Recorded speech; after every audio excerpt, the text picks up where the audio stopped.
সামনেই বাঙালির শ্রেষ্ঠ উৎসব দুর্গাপূজা, আর তার আগে মহালয়ের চণ্ডী পাঠের সাথে দেবী পক্ষের সূচনা।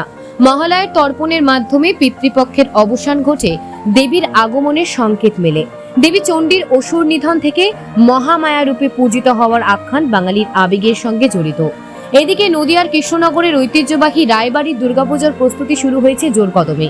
ইতিহাসের পাতায় জলজল করা এই পুজো দেখতে প্রতি বছর স্থানীয় মানুষের মধ্যে উন্মাদনা তুঙ্গে থাকে।